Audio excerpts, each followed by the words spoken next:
Kayak apa baru telat yang ngomongnya. Kayak apa kabar nang di Banjarmasin dan dari Banjarbaru. Karindangan pian-pian lama kada berdapat. Jumpa lagi di Bahabar edisi terbaru. Di sini berbagi kabar, semoga bermanfaat. Alhamdulillah. Cakepnya Mbak Gita, ketinggalan. Ah, Nah, Alhamdulillah terima kasih ada yang memadahi cakep di sini. Nah, sebentar ya Mbak Rayi, mungkin roaming sedikit ya. Kita mau ngomong Barangnya belum. Apa ini jar bahasanya? kita mau ngomong bahasa Banjar dulu. Lawas ulun kada bahasa Banjar di sini. Jadi rancak-rancak bahasa Banjar di sini. Alhamdulillah ini sudah berapa orang? 10 orang alhamdulillah. Ini ruang gerak Montessori, semoga teman-teman di sini yang anaknya usia 0 sampai 6 tahun mendapatkan manfaat dari pemaparan kali ini. Kita buka dulu contekannya lagi. Tadi berarti nanti kita mau ada sesi tanya jawab sama hampir 10 menit aja ya. Dan sisanya nanti di WAG aja, nanti Mbak Rai saya masukkan ke WAG karena jangan terlalu lama kita juga di sini karena punya kesibukan pasti ya bayi-bayi ya, anak-anaknya ya masih Boleh. masih imut-imut gitu di sini anak-anaknya, jadi jangan terlalu lama lah kita di sini di WAG saja. Oke, saya izin sampaikan CV narasumber Mbak Rai sebentar ya. Share screen. Alhamdulillah kelihatan nggak ya? Mbak Gita tolong dibantu, ada yang ketutupan apaan?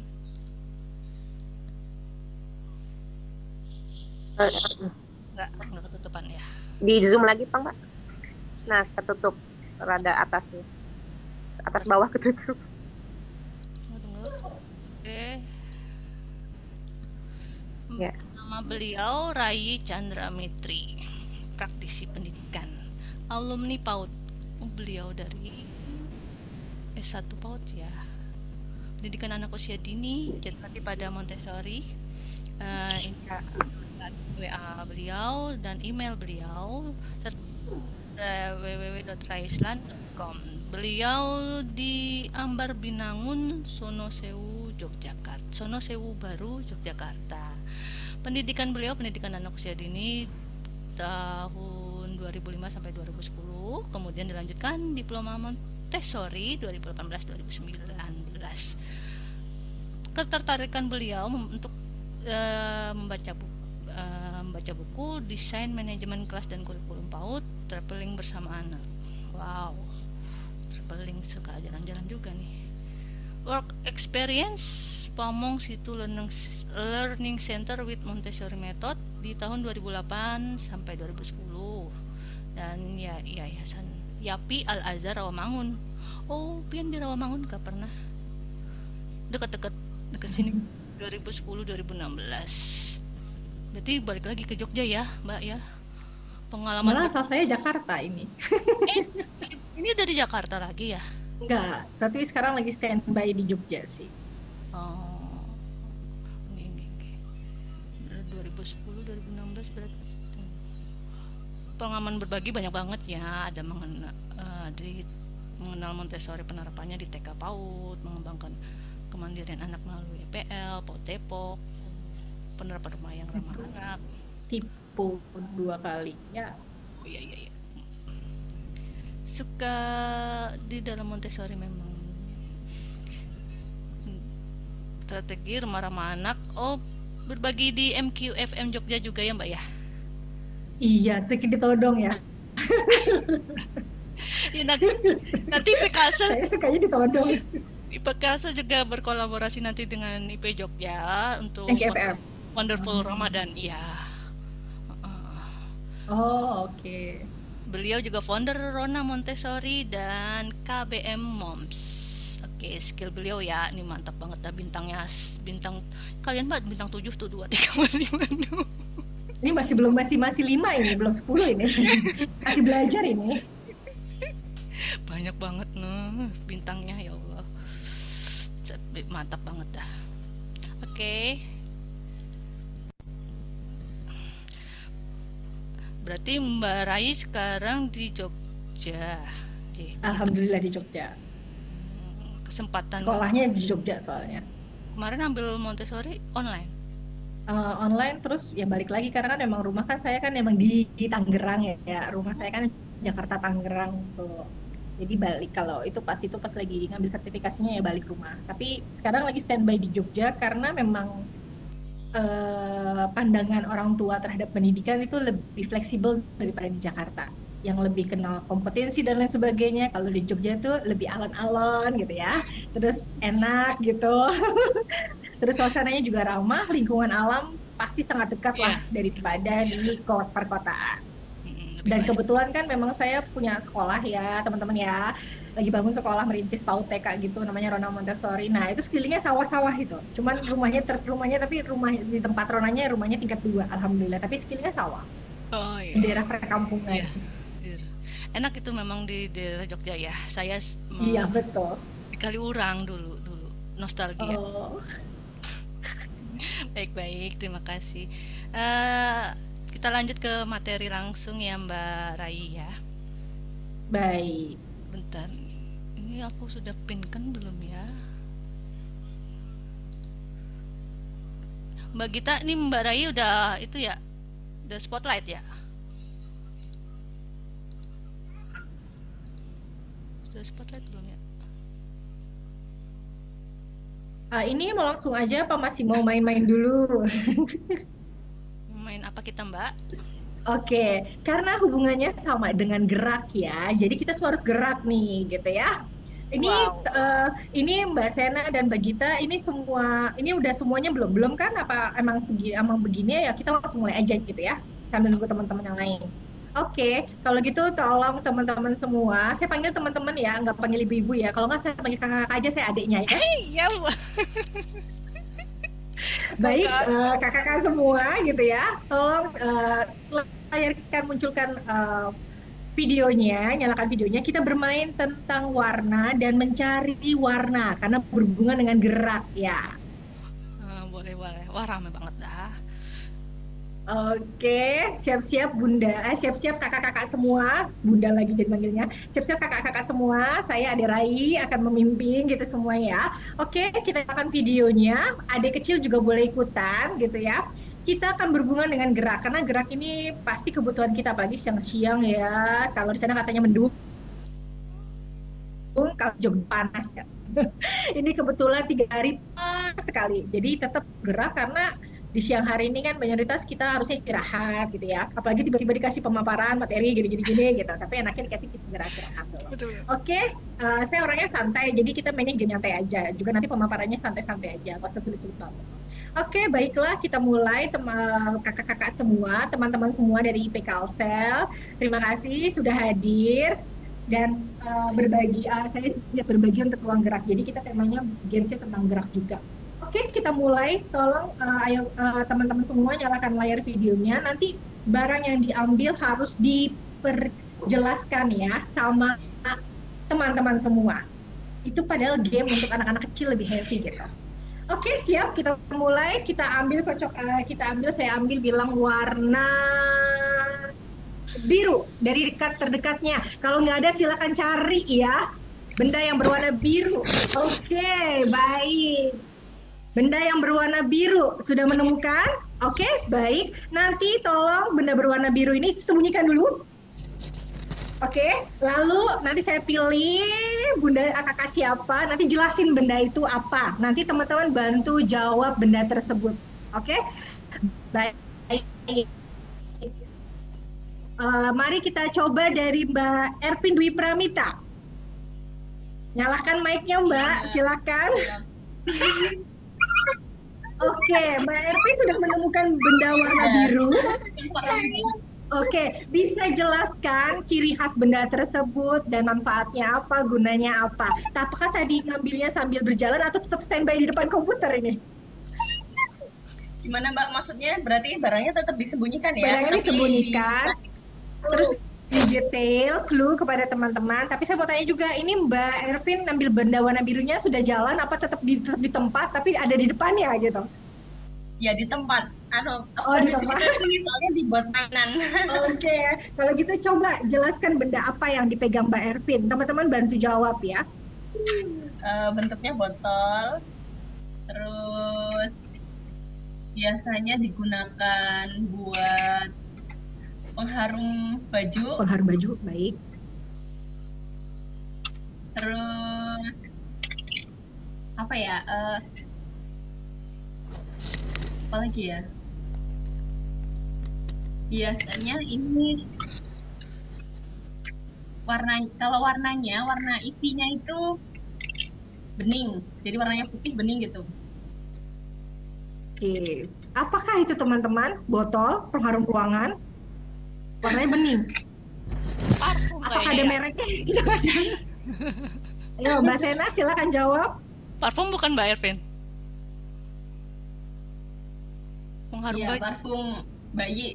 Mana Oh, kan parfum. Oh, Oh, parfum bayi anak-anak. Oke. Iya. Nah, ini biasanya main kayak gini juga oke loh untuk anak-anak main teka-teki, cari benda, lalu terus yang Iya. disebutin tuh benda apa. Nah, lalu mereka belajar untuk menjelaskan benda apa itu, gitu kan. Itu termasuk juga dalam games untuk dalam permainan Montessori. Oke, satu kali lagi ya, cari warna hitam. Ganti kayak gini. ganti Cari barangnya warna boleh. hitam, ganti barang ya. Kalau bisa barang yang benar-benar jarang ketemuin ya, atau barang apa gitu Apa ya. ya? Oke, sudah ketemu. Oke, kalau sudah ketemu, saya pilih cucu cucu cucu. Bagita. Ya, merekam ya, Mbak. Ya. Oke, barangnya dari kain. Kain ya? Kain deh. Dari kain. Oh, dari kain. Dari kain. Oke. Elastis. Elastis. Oke, baik. Em, ini kalau clue-nya ini gampang banget ya ketebak deh. Butuh yang lebih spesifik di kepala. Oh, di kepala. Ayo, jawab Bunda Sena. Silakan Bunda Hapsari, Bunda Norma. Benda apakah yang dipunyai? Bando. No. Bukan. Topi. Aduh, juga bukan. No. Jilbab. Apa tadi bisa diulang, bisa Aduh. diulang, nggak bisa diulang, bisa Bukan diulang juga. nggak? Oh iya, jilbab saya hitam sih, bukan yang ini tapi. Oh, bukan. Apa ya? Kepala di Bisa kepala, diulang nggak? tapi elastis, kain. Apa ya teman-teman? Kalau tidak tahu jawabannya, monggo. Bagita, apa ya itu? Ya. Jiput. Oh, ciput. Dalamnya jilbab ya ternyata. Nah, oke, terima kasih Mbak Gita, terima kasih Mbak Ervin sudah berpartisipasi, sudah menjelaskan, dan itu salah satu kegiatan untuk bermain bersama di rumah sama anak-anak bisa ya, bersama orang tua juga bisa, sama temennya anak-anak bagi ngumpul juga bisa main kayak gitu, tebak-tebakan kata. Guys, aku tadi jawab ciput ya. Oh, oke, Mbak Mera dan Lela. Oke, kalau gitu sudah 13.21, kita mulai saja. Baik, saya izin share screen ya, Mbak Sena. Apakah terlihat? Ya, terlihat, Mbak. Oke. Halo,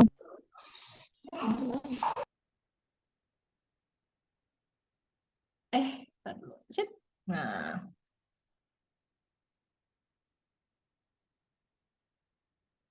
kita bahas tentang ruang gerak dengan Montessori. Jadi kemarin ditanyain kan sama Mbak Sena, ini mau temanya tentang apa ya? Wah, saya juga bingung gitu. Tapi kalau mau bertanya itu lagi, kalau mau bahas adalah kita bahasnya kayak kemarin kan ditanyain kan sebelumnya sama saya kan, Mbak Rai tetap aja deh berhubungan dengan motorik. Apa yang motorik? Ya udah kita ganti dengan ruang gerak anak. Kenapa sih ruang gerak anak? Jadi kalau bahas ruang kan berarti kan ada suatu tempat ya gitu. Gerak pun juga pasti ada suatu pergerakan. Anak itu bergerak, ciri khas anak itu bergerak gitu. Nah, kita bahas di sini adalah lebih dalam kenapa sih anak itu butuh bergerak gitu ya. Kenapa anak itu identiknya bergerak gitu. Nah, Mengapa anak itu butuh bergerak? Kalau gerak kan memang gerak itu kan mengekspresikan perasaan, mengelaborasikan juga emosi dan lain sebagainya. Anak itu butuh bergerak. Kita pun orang tua sejatinya butuh bergerak kan. Kayak seandainya kita karena gerak itu butuh sesuatu hal yang dimana-makan untuk melampiaskan emosi juga termasuk di sana gitu. Apalagi untuk anak-anak yang kebutuhan bergeraknya masih sangat-sangat tinggi gitu. Jadi kita akan bahas lebih dalam itu bergerak itu seperti apa gitu. Lalu kita macam-macam gerak itu bagaimana, lalu proses cara kerjanya bergerak itu bagaimana sih? Dan ternyata bergerak itu ketika kita berikan kebebasan anak itu bergerak, salah satu juga filosofi dari Montessori, ketika anak itu diberikan kebebasan bergerak, anak itu ternyata juga nyambung ke dalam pengetahuan kognitifnya. Nah, jadi kan jarang-jarang sekali ya kalau kita seringnya bilangnya pasti sering bilang, udah jangan gerak gitu kan. Iya betul-betul. Gitu kan. Biasanya identiknya adalah dengan anak guru TK pada guru PAUD ya, tapi mau tidak memahami esensi anak itu butuh bergerak gitu. Tapi bagaimana yang cara bergerak itu terarah? Tapi bagaimana cara bergerak itu betul-betul yang benar-benar sesuai dengan stimulusnya dia. Bergerak itu juga sesuai dengan kebutuhan dari dalam diri dia gitu. Apa yang harus kita pahami dulu tentang bergerak gitu ya. Jadi mindset kita bergerak adalah memang anak itu butuh bergerak. Jadi kita jangan lagi-lagi dia duduk sini ya, dia duduk diam dia atau dikasih handphone dan lain sebagainya. Tidak seperti itu ya Bunda. Jadi kita pahami mindset anak kita memang kebutuhan dari kebutuhan anak kita memang urgensinya adalah dia bergerak di masa-masa usia dini. Nah, ketika bergerak ini saya itu juga banyak observasi ya ketika saya mendirikan sekolah, saya juga jadi banyak melihat ini memang senyatanya kalau ketika mereka dikasih ruang kebebasan bergerak, mereka itu bergeraknya semina mungkin tuh tahu loh gitu loh. Padahal itu ruangan kelas Montessori ya, tapi mereka tahu bagaimana cara ngambil, nggak perlu saya lagi ulang-ulang regulasinya. Tapi ketika saya udah setting tuh mereka udah langsung otomatis, oh aku ngambil ini boleh ya, oh aku duduk di sini boleh ya gitu. Terus ketika dia ngambil barang sesuatu dan lain sebagainya, mereka otomatis juga paham bahwa ketika barang ini selesai, dia akan kembalikan itu ke tempat semula. Nah, bergerak itu, ketika dia bergerak, salah satunya juga akan nanti kita bahas adalah dia akan menyempurnakan kematangan motoriknya. Gitu. Jadi memang harus benar-benar mematangkan ya kita kemampuan motoriknya anak. Makanya anak itu diberikan kebebasan bergerak berulang kali. Nah, anak itu butuh bergeraklah dari sana. Saya lebih tegaskan di sini kita harus berikan anak itu butuh bergerak dan kita harus bersahabat dengan namanya gerak anak. Gitu. Sekarang kita next ya. Nah, gerak itu adalah hidup. Nah, kalau gerak hidup itu maksudnya apa ya? Jadi gerak itu suatu tanda kehidupan. Gerak itu elemen utama loh teman-teman dalam kehidupan manusia. Tidak ada manusia tanpa ada gerakan. Manusia itu kalau tidak bergerak ya tandanya kita ini gitu ya mati gitu. Gerak itu realitas yang dapat diamati melalui gerak tubuh gitu. Nah, gerak ini itu merupakan melibatkan dari semua otot kita, otot, sendi, tulang, organ, tulang-tulang dan ligamen semua itu berfungsi untuk menegakkan itu semua gitu, untuk mematangkan itu semua. Sebagai penggerak tubuh juga gerak itu juga membentuk stabilitas postur tubuh untuk anak itu sendiri. Nah, kalau berhubungan dengan postur, pasti teman-teman paham bahwa untuk kesiapan anak untuk menuju ya anak usia SD ya, yang nantinya harus duduk di kelas, bisa standby 1 jam menulis dan lain sebagainya, itu harus mematangkan postur tubuhnya dulu, stabilitas tubuhnya dulu. Bagaimana dengan cara apa? Ya kita pahami dulu kebutuhan gerak anak usia dini seperti apa. Gitu. Dan gerakan juga merupakan kan salah satu tanda kehidupan dari sebuah bayi, janin. Kita kalau ke dokter, tanya dokter adalah, Bu, bayinya gerak-gerak nggak gitu kan? Berapa kali gerak? Oh, itu kan tanda sebuah kehidupan bahwa memang ternyata ada sebuah pergerakan di dalam kehidupan anak gitu. Dan janin itu merupakan sebuah indikator kesehatan bayi dalam kandungan kan ya. Kita bisa melalui alat USG kita bisa mendengar gerakan normal janin dan lain sebagainya itu melalui tanda sebuah pergerakan gitu. Dan kalau gerakannya tidak sehat kan menandakan juga bayi dalam keadaan stres atau mungkin ada masalah lain di dalam kandungan janin kita. Jadi gerak itu merupakan memang benar-benar proses dalam kehidupan kita dan merupakan salah satu juga ciri makhluk hidup. Bukan hanya kita yang bergerak, tumbuhan hewan pun juga bergerak. Mereka bergerak mencari makan. Kalau tumbuhan geraknya pasif, diam aja. Tapi dia bergerak loh. Bergeraknya maksudnya apa? Bergeraknya adalah mengikuti cahaya matahari, mengikuti pandangan bunganya ke arah matahari gitu kan ya. Itu termasuk bergerak gitu.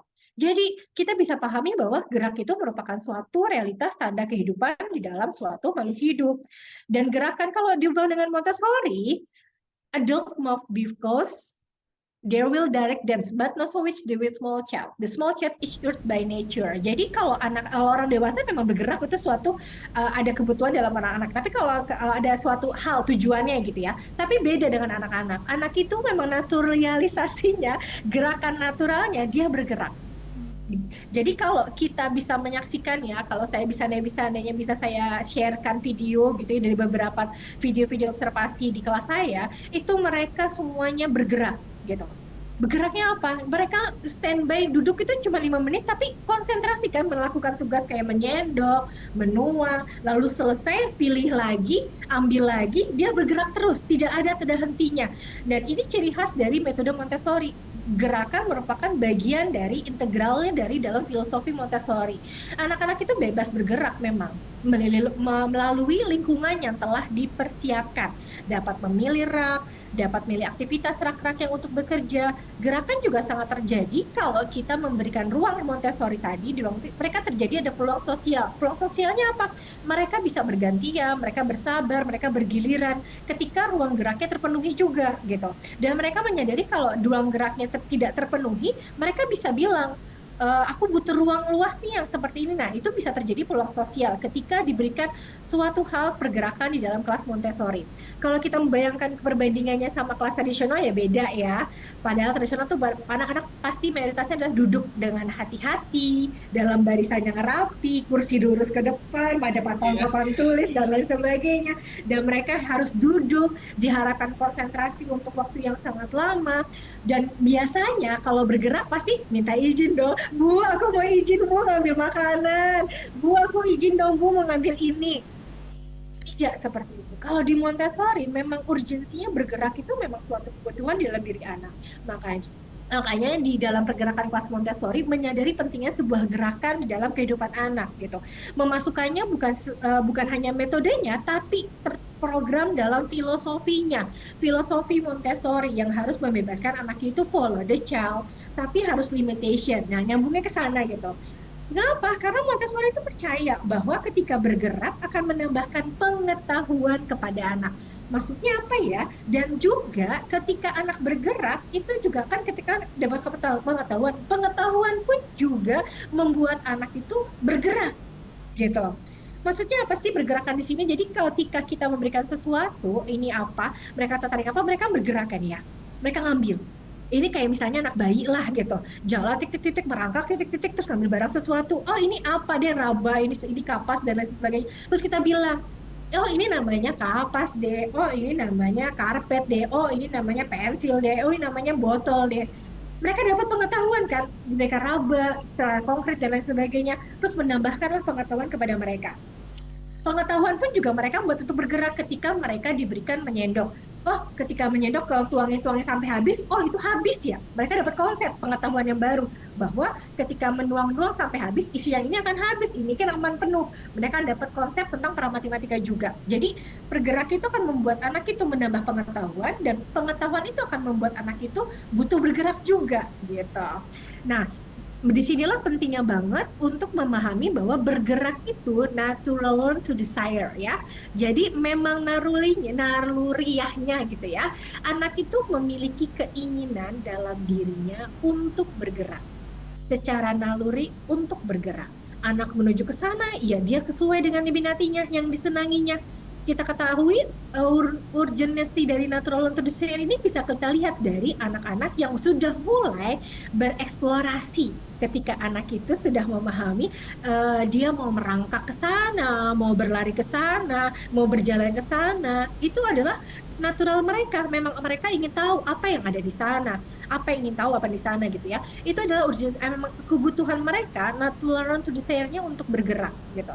Nah, jika dihubungkan dengan teori dari sensory motor gen Piaget gitu ya. Jadi kalau bahas dari teori kognitif gitu ya, kita masuk ke dalam anak-anak usia dini masuk dalam pra-operasional konkret gitu. Ketika anak itu pengetahuan kognitifnya didapatkan dari sensori motor. Apa sih sensori motor ini? Jadi mereka itu sensorinya berhubungan dengan sensorinya, indranya, kemudian motoriknya gitu. Motorik itu adalah berhubungan dengan geraknya. Jadi dua hal ini sebenarnya harus jalan beriringan. Tidak bisa menstimulus sensorinya aja, tapi geraknya enggak. Ya misalnya anak bayi, udah kamu duduk aja di sini nih, buka si mainan gitu. Terus dia nggak permainannya, tapi tidak dikasih gerak. Itu tidak bisa berkembang. Karena harus sensori dan motoriknya harus sama-sama berjalan beriringan. Karena usia 0 sampai 24 tahun memang kebutuhan kognitif anak itu ketika diberikan stimulasi sensori motor. Nah, nanti kita bahas ke bagian piramida learning. Piramida learning learning kan paling dasar kan memang harus dari sensorinya, motoriknya gitu, vestibular, proprioseptifnya dan lain sebagainya. Baru nanti masuk ke perseptual motoriknya dan lain sebagainya. Baru terakhir ke academic learningnya dengan postural tubuh dan kesiapan dan lain sebagainya. Jadi kita harus fondasi kuatnya di sensori motornya di usia 0 sampai 24 tahun. Jadi nggak bisa ya kalau dikasih mainan terus mereka duduk diam aja, udah kamu di sini aja, ibu capek, dikasih tempat duduk terus mereka tetap gitu. Nah, ketika bayi kan gimana ya Mbak Rai, kalau anak-anak suruh bergerak tapi aku tuh butuh juga mereka tuh supaya aman. Nah, disinilah urgensinya ketika kita memahami Montessori, kita harus paham dengan hal-hal terlain tersebut gitu ya. Dengan 3 hal tersebut nanti kita bahas dari hubungan anak, lingkungan, sama orang tua. Nah, karakter anak kita bahas dulu gitu. Anak itu karakternya seperti apa, terus bagaimana sikap orang tuanya memahami hal tersebut, lalu kita setting up lingkungannya. Itu sangat penting di dalam Montessori, memahami 3 kunci tersebut, nanti kita bahas. Nah, di dalam Learn to be Share ini kita akan bahas juga bahwa penting sekali memahami bahwa ketika bergerak itu mereka akan dapat belajar banyak hal.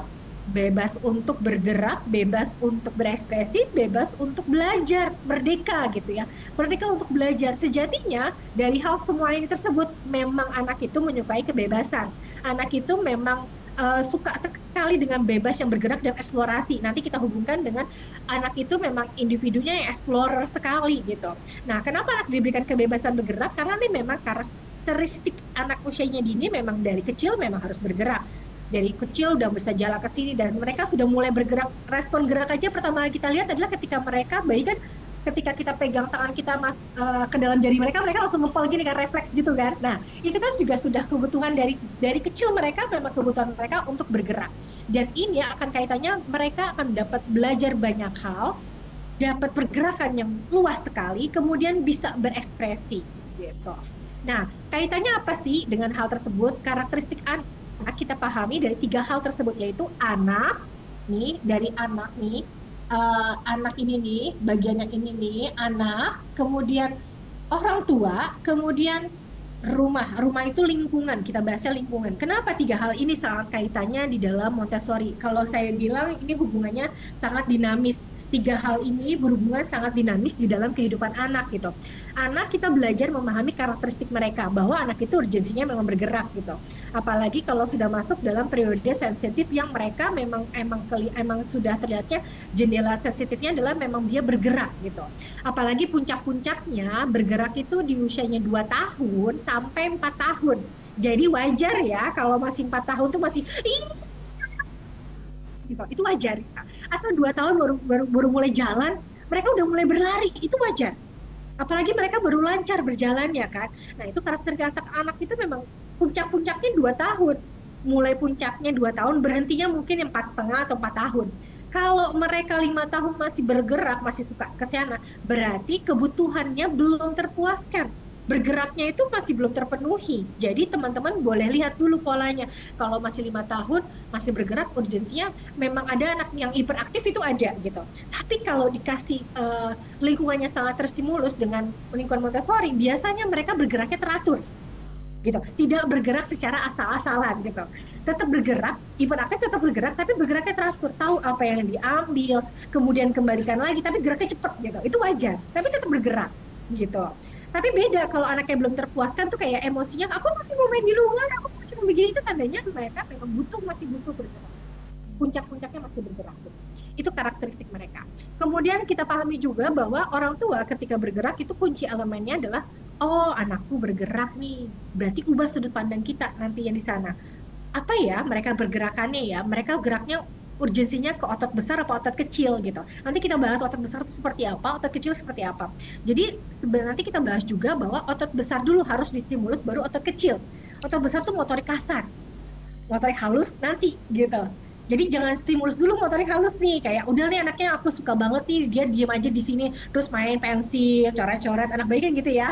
Terus nggak terstimulus lah motorik kasarnya, padahal postural tubuh paling penting itu harus motorik kasar terlebih dahulu distimuluskan daripada motorik halusnya. Jadi kalau anaknya masih maksudnya kalau masih untuk duduk diam, untuk main pensil atau main apa itu anakku udah antong kok gini-gini, tetap harus stimulus dulu motorik kasarnya karena kebutuhannya nanti berhubungan dengan academic learning-nya.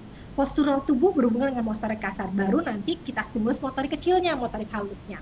Seperti itu. Jadi kita akan bahas ke sana. Kemudian lingkungannya bagaimana? Rumah ini lingkungan. Ketika anak bergerak, apa yang harus aku lakukan? Apa yang harus aku siapkan? Lingkungannya seperti apa? Yang bagaimana yang buat mereka nyaman? Mereka bebas bergerak, yang nggak juga bikin khawatir orang tua. Biasanya kalau jalan ke sana, aduh jangan ke sana, punya kaca. Iya betul. Ada kucing-kucing. Itulah ya refleks dari kita gitu, nggak jauh-jauh gitu. Dari saya pun juga ada kayak gitu dulu, kayak gitu saya tuh. Tapi ketika belajar memahami Montessori, oh ternyata penting banget ya memahami lingkungan gitu ya. Nggak bisa lepas gitu, namanya lingkungan itu harus saling terkait sama sudut pandang kita sebagai orang tua sama kebutuhan anak itu gitu. Jadi hubungan ini adalah kunci di dalam metode Montessori. Jadi teman-teman nggak usah jauh-jauh banget gitu ya. Kalau kita memahami kunci ini, kita sebenarnya sudah menerapkan filosofi Montessori secara sederhana. Ya nggak perlu pakai alat-alat lah ya gitu. Nggak perlu kayak Instagramable pakai nampan dan lain sebagainya ya. Cukup memenuhi kebutuhan mereka, karakteristik mereka, dan memahami siapin lingkungannya secara nyata untuk mereka untuk bergerak eksplorasi secara bebas, dan kita buat hal itu gitu, kita memahami hal itu, bagaimana menyiapkan itu termasuk dalam filosofi Montessori. Mudah kan, simple kan ya, nggak perlu yang ribet-ribet sekali gitu. Nah kemudian jadi ketika kesempatan anak itu bergerak itu adalah salah satu adalah periode mereka yang memang hubungannya dengan bergerak gitu. Nah periode sensitif anak itu memang bergerak teman-teman. Jadi di periode sensitif itu sebenarnya ada 6 gitu ya. Tapi karena ini temanya kita bergerak, jadi memang ini periode sensitif mereka itu bergerak gitu, nggak jauh-jauh gitu. Sebenarnya ada indera, terus ada benda-benda kecil, kemudian ada keteraturan, kemudian ada juga dengan bahasa, kemudian juga sama sosialisasi, jadi 6 tuh. Jadi kalau berhubungan dengan indera, memang anak itu stimulusnya lewat indera kan, nggak jauh-jauh gitu. Ketika anak itu bergerak, mereka sejatinya juga dalam hal untuk menstimulus inderanya. Nah, itu sudah saling terkaitan gitu. Jadi bergerak itu pasti juga ada berhubungan dengan inderanya mereka gitu.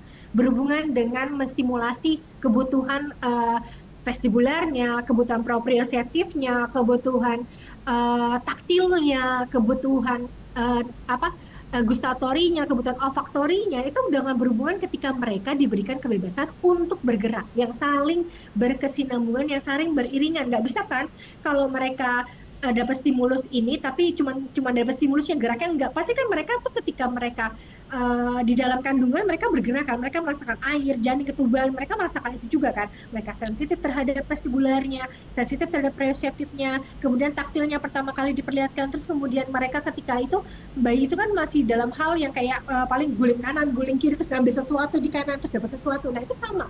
Ketika bergerak mereka dapat pengetahuannya melalui dengan indera mereka. Kemudian juga dengan berhubungan dengan keteraturan gitu. Bergerak itu juga berhubungan dengan keteraturan. Maksudnya apa? Ketika anak itu punya hubungan keteraturan ke dalam kehidupan mereka.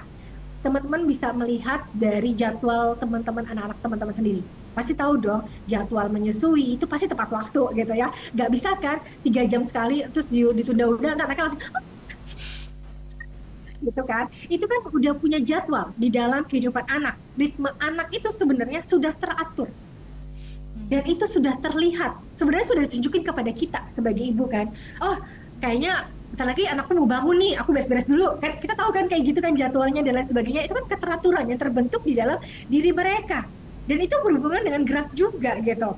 Nah, ketika mereka keteraturan itu terbentuk, mereka akan memahami bahwa oh ini ritme kerjaku kayak gini, oh ini caranya kayak begini. Itu berhubungan dengan keteraturan, dan keteraturan ini juga berhubungan dengan bagaimana anak itu merasakan emosi-emosi yang tidak pernah kayak semacam kalau misalnya keteraturan itu kacau gitu ya, ritmenya tiba-tiba berubah, pasti mereka kan merasakan emosi di mana kok beda sih jadwalnya, kayak kemarin perasaan aku jam segitu tidur siang masih diajak main dan lain sebagainya, jadinya rewel, ngantuk dan lain sebagainya. Nah itu ketika keteraturan itu terganggu kayak gitu ya, itu berhubungan juga dengan keteraturan dengan gerak juga. Dan keteraturan itu dengan berhubungan dengan gerak kalau kita berhubungan dengan penempatan lingkungannya gitu. Nah, kalau di Montessori itu penting sekali lingkungan. Makanya di Montessori itu tertata sekali rak-raknya karena berhubungan dengan geraknya mereka. Mereka akan tahu tempat itu di mana, letak itu di mana. Otomatis loh, ketika saya membuka kelas Montessori, membuka sekolah itu, saya belajar banyak hal bahwa oh, anak itu tahu loh tempat itu letaknya di mana gitu. Padahal sebelahnya itu kosong, tapi dia tahu tempatnya ya di situ gitu. Padahal jadi ada 3 nampan, tengah tiga nampan itu bersisinya itu kosong semua, tapi dia tahu letak nampan ini di tengah-tengah. Dia nggak taruh di pinggir, nggak taruh di paling pinggir kanan, nggak taruh pinggir kiri, tapi tetap di tengah-tengah. Itu tandanya bahwa anak itu memahami bahwa keteraturan di dalam dirinya, dan anak itu ternyata punya kemampuan visualisasi yang sangat erat dengan keteraturan. Makanya biasanya kalau anak itu berhubungan dengan kayak, ih mama kok taruh sepatunya di sana, kan taruh sepatunya di sini, ih mama kok taruh bajunya di sana, kan taruh baju di sini. Nah itu anak itu paham banget namanya keteraturan. Itu penting sekali dihubungkan dengan periode sensitifnya anak gitu. Terus kedua, ketika dia bergerak, mereka juga dapat pengetahuan. Pengetahuan itu dalam hal kayak misalnya mereka tadi kayak misalnya ini ya, terus mereka tarik sama gembok, terus mereka pegang gembok gitu ya. Ketika mereka pegang gembok, terus kita bilang sama anak kita, oh ini namanya gembok deh. Sejatinya mereka itu menyerap bahasa yang kita berikan, walaupun mereka belum bisa bicara. Nah, teman-teman, tahu nggak kemampuan berbahasa anak itu puncak-puncaknya di usia 6 bulan loh. Ketika mereka sudah mulai bergerak, ketika mereka sudah mulai bisa duduk gitu, dan mereka tertarik untuk kayak nyeret badannya untuk maju ke depan. Kayak misalnya belum merangkaknya terlalu hebat, tapi dia melalui dengan perutnya, dia jalankannya ke depan, jalankannya dengan perutnya. Nah, itu mereka sudah tertarik dengan hal-hal pengetahuan di sekitar dirinya. Ketika kita memberikan respon, ketika kita memberikan hal sesuatu terhadap apa yang dia minati, mereka menyerap, mereka melihat mulut kita bicara. Dan inilah urgensinya kalau ternyata kemampuan bahasanya kita tidak pahami bahwa oh anak itu kita tidak respon, tidak memberikan hal yang memberikan komunikasi yang baik, dan kita malah memberikan dia sebuah gadget gitu ya, elektronik dan media elektronik dan sebagainya. Nah sebenarnya mereka itu kan butuh untuk fase untuk mengikuti apa yang kita lakukan kan ya. Nah, ketika kita merespon dan berhadapan dengan anak kita ketika masih dari usia 6 bulan, kita bisa pahami bahwa anak itu melihat mulut kita bicara. Nah, ketika mulut kita bicara, oh mama mulutnya gerak-gerak ya, terus tiba-tiba muncul suara ya. Nah, itulah anak itu mulai paham dengan namanya babbling, coughing, dan lain sebagainya. Itu tanda awal anak itu mulai berbicara. Coba bayangkan kalau dikasih gadget. Bisa nggak anak itu meniru bunyi-bunyi suara? Bagaimana mereka memproduksi suara-suara? Karena tidak pernah diberikan respon atau komunikasi dua arah bersama kita. Karena anak itu butuh belajar berbicara, itu melihat mulut kita juga. Gitu. Makanya banyak yang sekarang mulai banyak read aloud gitu, banyak komunikasi, banyak bicara sama anak kita. Terus ketika anak itu bergerak, kita memberikan respon dengan cara melihat mereka dan kita jawab dengan oh iya ini namanya gembok, nah ini keras ya, ini terbuat dari besi loh, walaupun dia kemampuannya masih 6 bulan, masih 7 bulan, masih merangkak, belum bisa bicara sama sekali, tapi mereka itu punya namanya absorber mind, punya pikiran yang mudah menyerap gitu. Bayangkan kan teman-teman teman-teman juga pasti paham dong ya, ketika kita sering dengerin lagu murotal Quran gitu kan ya, kok mereka hafal ya usia 5 bulan, 6 tahun dan lain sebagainya, karena sejak kecil mereka itu sering dikasih pemberiakan istilah-istilah murotal dan lain sebagainya. Nah itu karena mereka itu sebenarnya menyerap gitu, menyerap dengan apapun yang mereka terima gitu. Jadi teman-teman gak usah khawatir gitu, gak usah malu juga, anakku masih bayi ngapain diajak ngomong dualan di depan orang, itu nggak apa-apa sebenarnya. Jadi itu butuhannya adalah periode sensitif bahasa gitu. Kemudian itu adalah semuanya berhubungan dengan kesempatan mereka ketika mereka diberikan pergerakan. Dan ini akan melibatkan 3 hal, yaitu otak. Otak nih ada gambar otak gitu ya, otot dan indera-indera ini, indera mata, indera penglihatan dan lain sebagainya. Itu 3 hal itu saling berkaitan. Yang tadinya awal kita menyadari bahwa sensori sama motor itu harus bergerak bersamaan, tapi ternyata itu akan melibatkan kerja otak. Nah, kerja otaknya seperti apa sih gitu. Nah, dimulai dari sebuah tangan dulu ya. Jadi kita proses dulu sebuah tangan nih. Jadi tangan ini ternyata teman-teman tahu nggak ya, kalau tangan ini sebenarnya ada jaringan-jaringan saraf yang berhubungan langsung ke otak. Jadi sebuah tangan ini makanya anak-anak itu diizinkan eksplorasi dengan menyentuh dan lain sebagainya, karena tangan itu adalah sebuah keajaiban bagi saya. Ketika saya bahas ini adalah berhubungan dengan juga dengan Montessori ya, hands on learning gitu ya. Itu kenapa sih berhubungan dengan hands on learning gitu? Jadi tangan ini ternyata punya jenis 4 jenis ujung saraf yang membuat jari dan ibu jari kita sangat sensitif dan memainkan peranan di dalam eksekutif dan reseptif otak kita, menerima informasi lalu eksekutifnya seperti apa gitu. Nah, ketika bahas ini adalah jari-jari ini adalah siku tangan kita ini adalah nyambung kehendak otak kita gitu. Kemudian kehendak otak ini berhubungan kayak misalnya bawa makanan, genggam, bawa minuman, itu adalah berhubungan ketika anak itu diberikan kesempatan pergerakan dari tangan sampai siku gitu. Kemudian telapak tangan itu akan berhubungan langsung ke perasaan, limbic system. Wah, dari tangan dia. Jadi kita memang anak itu memang dari bayi kan memang diberikan eksplorasi sentuh sini ini kan ya. Terus itulah salah satu stimulus dari mengeksplor menimbulkan berbagai macam perasaan juga di dalam diri anak. Oh, kasih geling-geling gitu. Pas mereka sentuh kan mereka ketika pegang lengket kan mereka nggak mau, tangannya langsung begini kan. Nah, itu kita bisa bilang, oh itu namanya lengket, ada geli ya, gitu kan. Oh, itu kan dalam salah satu hal ketika anak itu menyentuh gitu. Ketika itu berhubungan langsung ke perasaan loh teman-teman. Kemudian kalau yang ini nih, ujung jari ini, yang sekecil ini nih gitu ya, ujung-ujung jari semua, itu langsung ke sinapsis otak yang berhubungan dengan kecerdasan anak. Jadi semua di dalam tangan ini ternyata langsung ke sistem saraf yang berhubungan langsung dengan pemikiran anak. Nah, bagaimana cara kerjanya tangan ini? Yaitu mereka ketika dilibatkan itu ya, sistem saraf itu kan mengirimkan informasi. Mereka tadi pegang gembok gitu ya. Oh ini gembok. Nah, ini namanya gembok. Kita bilang gembok. Oh ini namanya gembok gitu. Terus mereka menyimpan informasi itu ke otak gitu. Terus otak menyimpan respon informasi adalah coba buka gembok itu gitu. Dia penasaran tek tek tek tek tek gitu. Nah, itu kan cara kerja otak itu adalah berhubungan dari ketika mereka menyentuh, terus kita juga sebagai orang tua merespon dan memberitahukan bagaimana caranya bekerja. Otak itu juga akhir-akhirnya mengirimkan eksekutifnya terhadap gerakan otak terhadap ototnya untuk membuka, untuk membawa, untuk dan lain sebagainya. Itulah cara kerjanya otak gitu. Nah, dalam hal itu semua kita pahami juga bahwa ternyata berhubungan dengan piramidal learning. Berhubungan dengan piramidal learning itu pertama kali memang harus dikuatin dari sistem dari sensorinya dulu. Indranya dulu, sensorinya, baru kemudian motornya bergerak bersamaan, lalu nanti masuk ke koordinasi mata tangannya. Jadi koordinasi mata tangan itu harus berhubungan dengan fondasinya dulu. Apakah bunda-bunda sudah memberikan sensori motornya secara bersamaan dan beriringan? Gitu ya, karena tidak bisa menstimulus otak, menstimulus sensorinya aja, tapi harus dengan sensori motornya juga gitu. Kemudian itu semuanya akan berhubungan dengan academic learning-nya. Tapi aku nggak bahas panjang lebar ke piramidal learning-nya karena terlalu banyak gitu ya. Tapi ketika kita menyiapkan fondasinya di bawah gitu ya, itu akan menguatkan dalam banyak hal. Yang akhirnya berhubungan dengan penyiapan academic learning-nya, kemampuan kognitif akademiknya, dari kemandiriannya, perilakunya terkontrol, dan lain sebagainya. Kemandiriannya juga dalam hal kayak misalnya nyiapin bajunya sendiri, kemudian siapin makanannya sendiri, kemudian dia bisa bikin jadwal untuk pelajaran kelasnya di usia SD, dan lain sebagainya. Itu persiapan dari bawahnya dulu, teman-teman, gitu.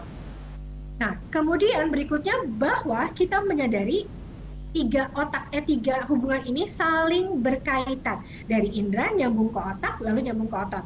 Nah, tiga ini ada hubungannya dengan kebutuhan sama stimulasi. Maksudnya apa? Kebutuhan sama stimulasi. Memang kebutuhan anak itu bergerak, tapi juga perlu loh stimulasi. Nggak bisa anak itu bergerak, tapi kita nggak paham stimulasinya bagaimana, caranya bagaimana. Nah, itu kita harus pahami dua hal ini. Ketika anak ini memahami, oh, anak itu ternyata lagi menguatkan otot besarnya untuk berjalan. Kebutuhannya adalah dia lagi sedang itu. Stimulasinya apa ya? Selain dia cuma manjat-manjat dari lantai ke kursi atau lain sebagainya, aku kasih kayak mainan dorong-dorong, aqua dorong-dorong, atau mainan pendorong yang walk trainer itu termasuk stimulasi. Dan itu saling berkaitan. Nggak bisa ketika kita memahami urgensinya memang anak itu punya naturalnya untuk bergerak, tapi kita juga perlu memberikan stimulasinya sesuai dengan tahapannya. Nah, ketika kita memberikan stimulasinya, itu jangan takut untuk berulang kali untuk mencoba. Gitu. Jangan merasakan bahwa anakku udah cukup sekali, pasti bisa lah gitu. Enggak. Kita harus menyempurnakan hal itu tersebut dengan berulang-ulang kali gitu. Nah, maksudnya apa sih di sini? Refinement of movement ini adalah salah satu menyempurnakan gerakan jika kita berikan kesempatan anak itu bergerak berulang-ulang kali. Nah, teman-teman bisa melihat juga ketika mereka ingin berguling kan ya, salah contoh ketika mereka sudah mulai angkat kakinya 3 bulan, angkat kaki itu sampai megang-megang jempol gitu ya, terus mereka sudah mulai terus ambil kanan gitu, ambil siap-siap untuk berguling, itu kan mereka tuh butuh kayak semacam berulang untuk berlatih ke sana lah, ke sini lah. Itu kan mereka sedang menyempurnakan otot mereka untuk supaya mereka bisa kuat untuk berguling.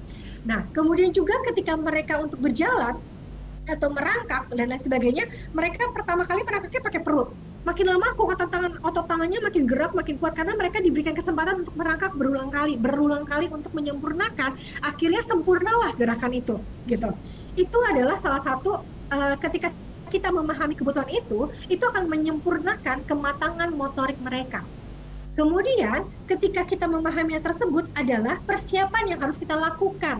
Nah, ini persiapan ini adalah indirect preparation approach. Ini sangat berhubungannya nanti sampai academic learning gitu. Ketika kita memahami bahwa semua hal yang mereka lakukan itu butuh pengulangan, butuh penyempurnaan, itu butuh namanya persiapan. Persiapannya stimulasinya. Nah, stimulasi ini berhubungan dengan langkah-langkah selanjutnya. Misalnya anak itu mau pakai baju sendiri. Langkah-langkahnya bagaimana sih? Apa yang harus kita lakukan? Stimulasinya bagaimana? Oh, dia harus kuatin tangannya untuk naik ke atas supaya mereka bisa ambil, terus masukin bajunya ke dalam kepala, gitu kan? Itu salah satu contoh memberikan kesempatan anak itu bergerak mengikuti dengan kebutuhan diri dia. Kemudian kalau misalnya juga direct preparation ini juga hubungannya nanti hubungan dengan academic learning biasanya sangat identik ya kalau saya hubungan dengan pensil gitu ya. Teman-teman pengen banget anaknya menulis gitu, tapi kita suka banget menulis itu lupa sama stimulasinya. Seringkali ngasihnya udahlah pensil terus-terusan nulis ulang huruf A gitu. Padahal ketika memahami urgensi bergerak itu butuh penyempurnaan itu butuh stimulasi, maka siapinlah stimulasinya sebanyak mungkin untuk persiapan sampai langkah dia mencapai hal tersebut. Nah, persiapannya apa? Bukan melakukan skill itu berulang kali, kayak pensil itu berulang kali, pegang-pegang berulang kali, bukan. Tapi penyempurnaannya dengan cara apa? Stimulasi ototnya lah, sudah kuat apa belum? 3 jarinya sudah kuat apa belum? Dan lain sebagainya.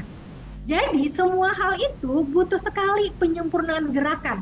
Tidak penyempurnaan gerakan dia yang paling skill ya, misalnya seperti itu. Jadi itu butuh tahapannya, prosesnya. Tidak bisa langsung berulang kali dengan skill tersebut. Kayak misalnya anak itu baru berjalan kok suruh lari-lari kayak nggak bisa. Mentang-mentang udah jalan gitu ya suruh lari gitu. Nggak bisa gitu ya Bu gitu. Jadi pahami bahwa anakku perlu bertahap dan lain sebagainya. Untuk mencapai langkah ini aku perlu stimulasi persiapan kebutuhannya supaya menyempurnakan kemampuan motoriknya. Gitu. Kita pahami di situ. Nah, ini salah satu contoh videonya adalah bayi menyempurnakan gerakan motoriknya. Nah, saya kasih contoh bilang dong, aduh, aku mau main ke sana, tapi dia lorong sini, belok sana, belok sini. Itu kan lagi menyempurnakan, lagi mencoba gitu. Aku lagi kuatin leherku nih, mati kita kasih tummy time-nya. oh aku lagi kuatin tangannya nih, oh tangannya digenggam dan lain sebagainya, kuatin pergelangan tangannya dengan cara megang-megang dan lain sebagainya. Nah itu baru, terus akhirnya 5 hari kemudian, apa yang terjadi? Kemampuan merangkaknya semakin cepat, nggak lagi pelan-pelan kayak tadi, palanya juga nggak terlalu begini lagi, tapi udah mulai tegak gitu. Nah itu kan menyempurnakan kan kemampuan motoriknya kan, dengan memberikan kesempatan anak itu bergerak. Lingkungannya juga harus pastikan ketika tadi apa yang harus aku lakuin ya gitu. Nah 10 hari kemudian, bayangkan apa yang terjadi. Wow, sudah tidak goyang sana, tapi sudah dengan perut, dengan kakinya saja. Tidak perlu dengan tangannya, sudah mulai bergerak memaju gitu ya. Itu adalah menyempurnakan motorik kasarnya. Nah itulah salah satu refining of movement. Semua hal ini berulang kali dengan melakukan, memberikan kesempatan anak itu bergerak berulang-ulang kali. Jangan merasa kalau anak itu sudah berhasil 1 kali, kita tidak, udah langsung aja skip, ya, langsung aja loncat. Tidak, tapi ulangin lagi supaya semakin memantapkan kemampuan motorik kasar mereka. Dan ini kalau berhubungan dengan Montessori, kalau teman-teman bisa lihat dalam kelas, mereka itu berjalan berulang-ulang kali. Jadi ketika mereka ngambil satu material, gitu ya, terus mereka ngambil kan, jalan menuju rak, terus ngambil, terus menuju ke tempat kursinya atau tempat duduknya. Dan itu jaraknya sangat jauh biasanya. Terus mereka main, terus kembaliin lagi, terus ngambil lagi. Itu biasanya ngambil sampai 8-10 kali. Bayangkan berarti 10 kali berapa dia melangkah. Mematangkan kemampuan motorik dia tanpa disadari oleh dia juga gitu. Dan kita menyadari bahwa Montessori itu memang memberikan anak itu untuk bergerak. Nah, sekarang kita bahas ke arah geraknya. Nah, arah gerak ini kita mulai dari simple ke kompleks. Maksudnya apa? Nih, teman-teman kan juga paham ya, semua anak itu kalau belum berdiri dia prosesnya panjang dulu dari simple. Yang tengkurap lah, lalu duduk lah, lalu merayap, lalu merangkak, lalu berdiri sambil pegangan, lalu akhirnya mau berdiri sendiri. Nah, itu simple to kompleks. Sama. Ini juga hubungannya sama kemampuan kognitif anak. Anak itu nggak bisa langsung yang main yang kompleks. Mainnya simple-simple gitu. Makanya di Montessori itu punya permainan yang sesuai dengan urutannya dari yang simple sampai kompleks. Makanya kalau bermain Montessori itu biasanya kenapa sih yang paling dari simple yang kompleks? Karena anak itu perlu belajar dulu dari yang simple, akhirnya dia kuasai, dia melangkah lagi ke depan.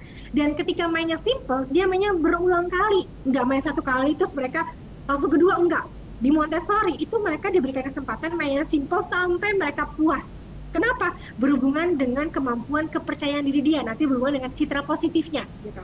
Nah, ternyata sama dengan arah perkembangan anak. Arah perkembangan anak itu gerak itu mulai dari simple ke kompleks. Sama juga kita memahami matematika dari simple kan sampai akhirnya kompleks gitu. Fisika juga sama, dari dasar dulu makin lama semakin kompleks. Ternyata arah perkembangan itu juga sama, dari yang simple sampai kompleks. Biji pun tanaman juga sama, dari yang biji ini akhirnya makin punya akar dan lain sebagainya makin kompleks. Nah, langkah arah perkembangan yang kedua adalah generic to spesifik, kebalik nih. Kok ini generic dari yang umum dulu ke khusus gitu? Iya, ternyata kalau generic spesifik ini, anak itu mulai pertama kali berbicara kan dari cawing dulu. Cawing, babbling, akhirnya makin lama spesifik sebuah kata. Mamam, minum, makan, aku mau ini. Nah, semakin spesifik. Sama juga dengan berhubungan dengan Montessori. Filosofinya, metodenya, pembelajarannya. Nanti kalau bahas ke bagian di Montessori, itu dari general dulu, baru ke spesifik. Kalau matematika kita bahasnya ke 1-10 dulu, nanti baru ke spesifik, ke ribuan, ratusan, dan lain sebagainya, makin lama makin kecil. Terus kalau berhubungan dengan kulturnya, kita bahas dulu mamalianya. Nanti mamalia semakin spesifik, mamalia yang bisa hidup di air, mamalia yang bisa terbang, semakin lama semakin spesifik kan, gitu. Terus kita bahas lagi mamalia dan lain sebagainya, nanti bahas lagi vertebrata dan invertebrata, gitu. Sama, kayak semacam alam semesta, kita jelasinnya alam semesta secara luas, secara nyata, konkret, globe. Nanti semakin lama semakin spesifik. Oh, ternyata bumi itu terdiri dari daratan dan lautan. Ternyata daratan itu terbagi lagi dari berbagai macam benua. Benua bagi lagi ke negara-negara bagi lagi kota-kota dan lain sebagainya. Itu kan semakin lama semakin spesifik. Di Montessori semuanya general dulu, baru semakin lama semakin spesifik. Kemudian cephalosodal. Cephalosodal ini perkembangan anak dimulai dari kepala, janin, otak atau kemudian ya dari habis itu ke kaki-kaki. Jadi perhatikan juga deh, kalau teman-teman bisa lihat bahwa anak itu mulai pertama kali ketika 1 bulan kita ngajakin apa, main apa, tummy time, terus mereka belajar apa, angkat leher kan. Nah itu dari kepala dulu, baru nanti ke kaki gitu. Makanya akhirnya perjalanan dia di ujung akhirnya 8 bulan, 17 bulan akhirnya dia bisa melangkah, berjalan, berlari dan lain sebagainya. Itu berhubungan dengan cephalosodal. Perkembangan anak itu dimulai dari kepala, kuatin kepalanya dulu dari kepala sampai ujung kaki gitu. Kemudian proximodistal dari inner to outer. Inner to outer tuh dari dalam. Ketika angkat kepala, mereka nguatin dulu dadanya dulu. Nah, bukan tangan-tangannya tapi dadanya. Dadanya kuatin dari dalam, dari dada baru keluar. Lalu kuatin keluarnya, misalnya ke tangannya, ke kakinya dan lain sebagainya. Jadi semuanya itu berhubungan dari kaki kepala, kemudian dari dalam keluar. Kita kuatin dulu dalamnya. Sama kalau berhubungan dengan iman anak ya, kita kuatin iman anak dulu, innernya dulu, baru ke outernya, ibadahnya dan lain sebagainya. Tumbuhkanlah fitrah imannya, baru nanti keluarnya seperti itu. Jangan luarnya dulu ibadah tapi imannya tidak dikuatkan. Padahal itu sejatinya dengan proximodistal gitu. Nah itu adalah arah gerak perkembangan. Nah kalau jenis gerak itu banyak teman-teman. Yang pasti adalah motorik kasar, motorik halus. Nah, motorik kasar, motorik halus ini terbagi lagi nanti dari lokomotor, non-lokomotor, dan manipulatif.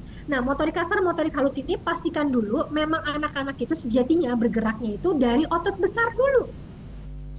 Baru nanti otot kecil. Nah, teman-teman, apakah teman-teman seringnya menguatkan otot kecilnya nih? Kayak misalnya meremas, menyendok. Saya kebutuhannya untuk pegang pensil kok. Tapi lupa sama motorik kasarnya gitu. Padahal kita harus kuatin dulu motorik kasarnya tadi dari cephalosodal, dari kepala dan dari generik ke spesifik gitu. Dari besar dulu sampai yang kecil gitu. Jadi pastikan motorik kasarnya juga distimulus beriringan, jangan cuma motorik halusnya aja. Apalagi kalau bisa stimulasi otot besar itu ditutamakan juga. Jangan hanya otot kecilnya. Nah, jenis geraknya terbagi lokomotor, non lokomotor dan manipulatif. Lokomotor itu anak yang berpindah tempat, main lompat, lempar bola main lompat, pijat dan sebagainya yang berhubungan ketika anak itu berpindah tempat dari satu tempat ke tempat lain itu namanya lokomotor.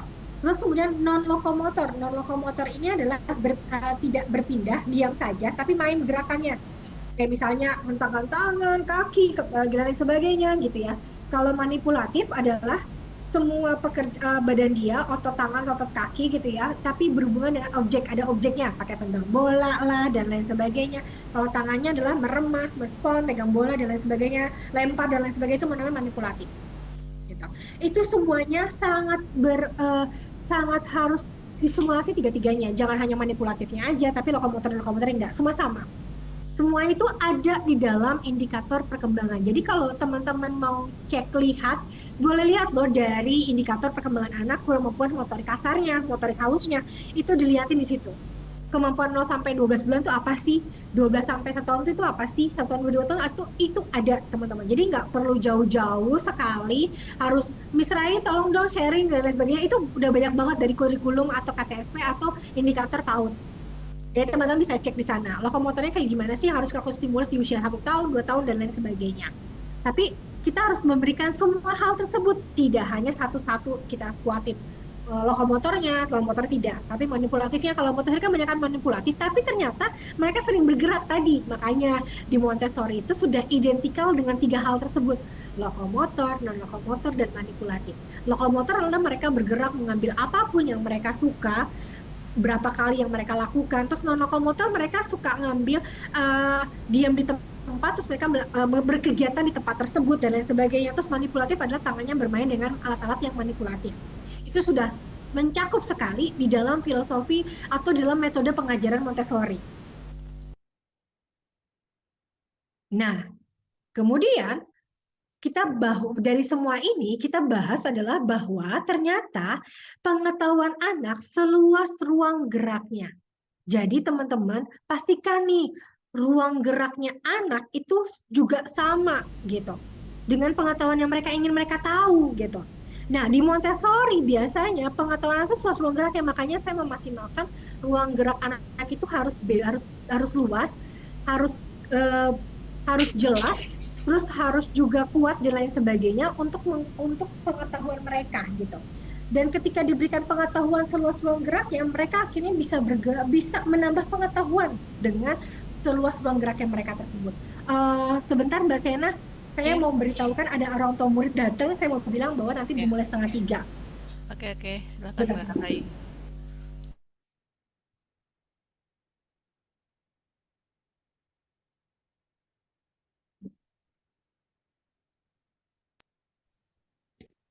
Ayo, siapa yang mulai tersiapkan?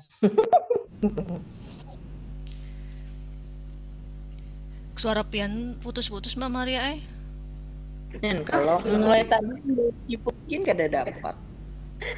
Nah, Oke, baik. silakan. Oke, silakan Mbak Rai. Oke, jadi kita harus memahami juga bahwa kalau kita memberikan ruang gerak yang kecil, itu pengetahuan baru dapat sedikit.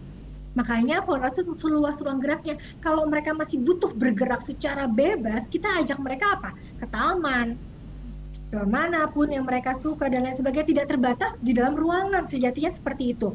Jadi kita bisa berikan kebebasan anak itu bergerak sesuai dengan kebutuhannya, dengan pengetahuannya. Kita ingin menambahkan pengetahuan kayak misalnya untuk kenalin alam sekitar, ya kita kasih ruangan sebebasnya untuk bergerak ke taman.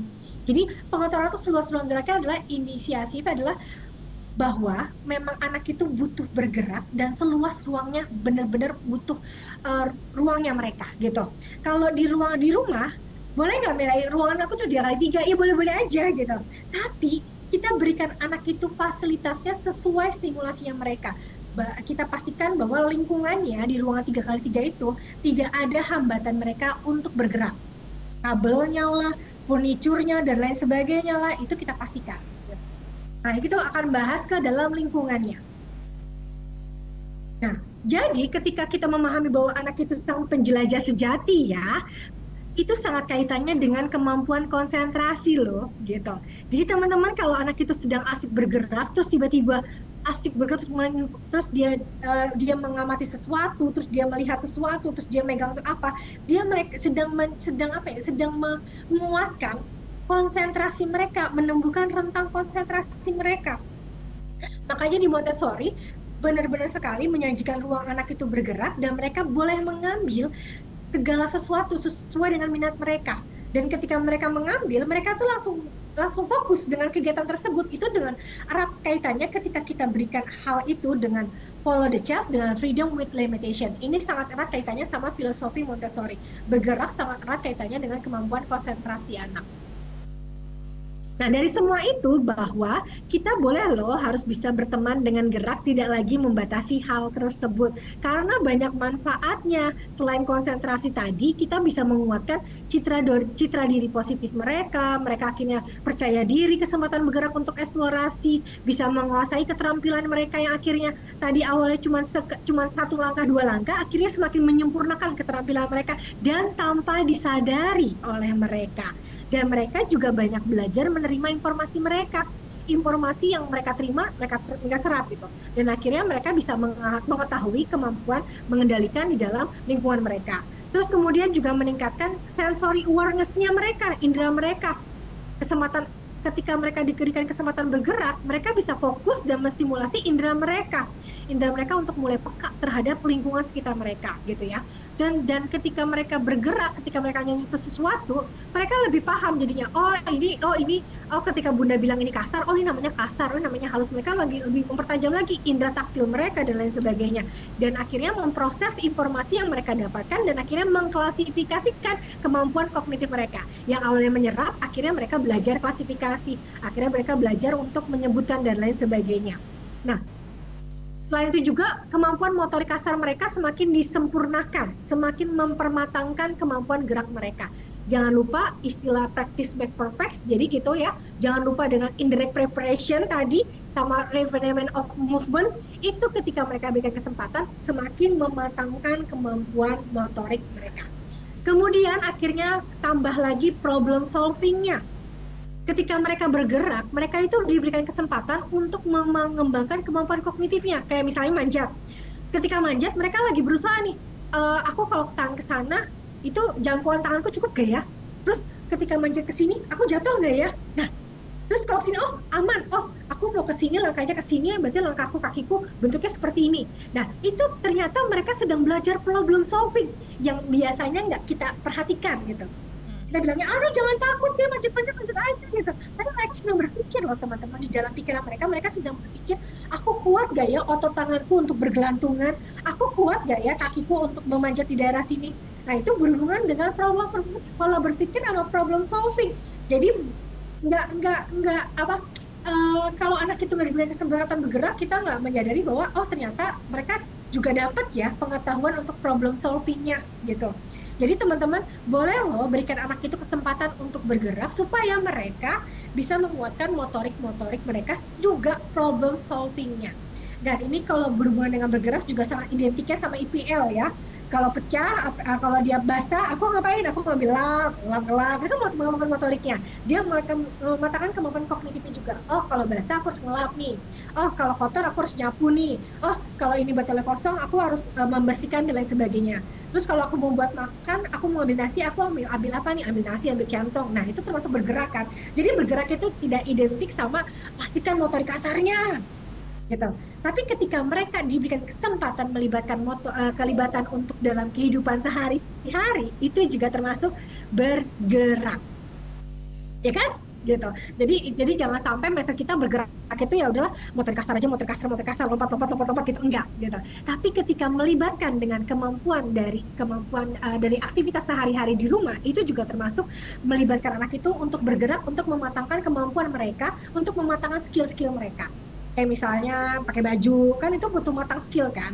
Nah, itu juga termasuk bergerak loh gitu. Jadi gak cuma bergerak itu berhubungan dengan mindset kita adalah aduh motor kasar ya gitu. Enggak gitu. Lari-lari ya? Oh enggak ternyata gitu.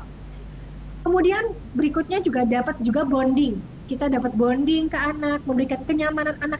Ketika kita memberikan kenyamanan anak untuk bergerak bebas tanpa disadari, kita juga menumbuhkan bonding loh kepada anak kita. Kita mindful loh sama anak kita bahwa oh anakku ternyata butuh ini ya, oh anakku ketika aku main ini dia butuh respon dari kita ya gitu. Itu masuk bonding gitu. Jadi teman-teman selain dari tadi juga bahasa dengan responnya tadi, kita juga termasuk dalam meningkatkan bonding kita terhadap bayi kita gitu. Jadi nggak perlu jauh-jauh sekali gitu ya, bonding itu harus jalan-jalan berdua, tapi cukup merespon, cukup memberikan kenyamanan mereka bergerak, dan itu juga termasuk salah satu menimbulkan bonding kepercayaan anak terhadap kita. Nah, ketika kita memberikan lingkungan yang nyaman, itu salah satu menimbulkan trust, menimbulkan kepercayaan anak terhadap lingkungannya. Gitu. Jadi trust itu tidak hanya bonding terhadap orang tua, tapi trust terhadap lingkungannya. Lingkungannya aman nggak sih buat aku jelajah? Itu termasuk membangun kemampuan anak dalam kenyamanan, dalam kepercayaan anak gitu. Trust itu berhubungan dengan hal itu, tidak hanya dalam dalam bonding hubungan ayah orang tua, tapi juga dengan lingkungan. Kemudian ketika mereka diberi kesempatan bergerak, mereka dapat independence, mereka bergerak, dapat menumbuhkan rasa kemandiriannya. Aku bisa loh lari ke sini. Nah, itu kan mandiri. Aku bisa manjat loh. Ya, itu mandiri kan. Udah termasuk mandiri karena kemampuannya semakin matang. Ketika matang dan semakin kuat, mereka semakin percaya diri terhadap hal-hal seperti itu. Kemudian yang terakhir adalah penataan lingkungan yang nyaman. Nah, poin terakhir di sini adalah Bunda perlu nggak ya memberikan lingkungan yang nyaman? Nah, ini termasuk dalam salah satu poin yang terakhir. Nah, bagaimana sih penata yang nyaman? Bagaimana sih ruang geraknya? Bagaimana sih menata ruangnya gitu ya? Kalau di Montessori itu pastinya ya child size furniture, nggak bisa enggak gitu. Kenapa? Karena kalau kita berikan kesempatan anak itu bergeraknya ternyata bahan-bahannya kebutuhan anak orang dewasa gitu ya, itu akhirnya membuat anak itu beban. Bebannya apa? Lihat deh, kemampuan motorik kasar mereka, motorik halus mereka. Apakah mereka bisa memegang benda-benda yang sangat berat dari beban berat tubuhnya? Atau kayak misal halo termasuk gelas kayak gitu ya, gelas orang dewasa dia pegang gitu, tapi Bunda pasti khawatir, aduh itu berat banget bawahnya sama dua. Nah, teman-teman juga pasti memahami bahwa oh anak itu lagi proses mematangkan kemampuan motoriknya, dia belum bisa memegang dengan satu tangan, dia memegang dua tangan. Jadi botolnya mereka nggak bisa sebotol orang dewasa yang ukurannya ukuran dewasa, jadi bawanya berat. Kalau berat akhirnya mereka tumpah, keseimbangan juga belum matang gitu. Jadi pastikan furniturnya sesuai dengan badan mereka. Makanya di Montessori kalau di bagian di IPL-nya mayoritas adalah barang-barangnya sekecil-sekecil ini gitu ya, sesuai dengan jari mungil mereka, sesuai dengan ketika mereka nuang, ketika mereka nyendok itu mereka mampu melakukannya caranya sendiri gitu. Kemudian a place for everything. Jadi semuanya itu adalah harus taruh tempat satu wadah gitu. Bukan maksudnya adalah kayak Lego gitu ya. Lego satu wadah itu betul, tapi harus benar-benar memahami bahwa anak itu belajarnya simple ke kompleks. Jadi Legonya itu nggak bisa satu kardus segede itu gitu ya, nggak bisa gitu. Tapi kita ambil 20 Lego dulu lah, supaya mereka belajar nyusun 20 Lego, nanti nambah lagi. Kalau kita kasih misalnya balok-balok dikasih 50 terus digumbar ke lantai, pasti mereka beresinnya, nggak mau, aku capek, 50 biji kemana-mana gitu. Jadi itu pastikan juga a place for everything-nya yang benar, satu benda, satu benda, satu barang. Tapi jangan sampai banyak dulu, supaya mereka belajar bahwa anakku ini belum bisa loh mengembalikan sebanyak itu gitu. Badan dia masih sekecil ini, badan dia masih sekecil tangan dia masih semungil ini, terus pandangan mata dia masih pandangan matanya belum pandangan orang dewasa yang bisa lihat sampai ujung sudut sana tuh ada barang tuh ketinggalan di sana tuh gitu. Dia belum bisa sampai sana, belum bisa detail kayak gitu gitu. Kayak kita misalnya ada barang di ujung sana, kita bisa ngelihat, tapi anak kita belum gitu. Jadi pastikan barangnya itu sesuai dengan kemampuan dia untuk menyelesaikan, kemampuan dia untuk mengumpulkan dan lain sebagainya. Kemudian ditatalah menarik kayak gini nih, di gambar nih di layar wallpaper ya, gambarnya menarik gitu ya. Tatanya menarik, cantik dan lain sebagainya, itu masuklah Instagramable-nya tuh. Tapi nggak usah juga lah ya Instagramable-nya, nggak usah. Tapi cukup ditata rapi aja, itu sudah termasuk membuat anak itu merasa nyaman. Ingat tadi prinsip keteraturan, ketika ditata menarik, ditata rapi, mereka juga membuat mereka memahami keteraturan di dalam lingkungannya. Mereka juga belajar untuk belajar tanggung jawab serta kemandiriannya gitu.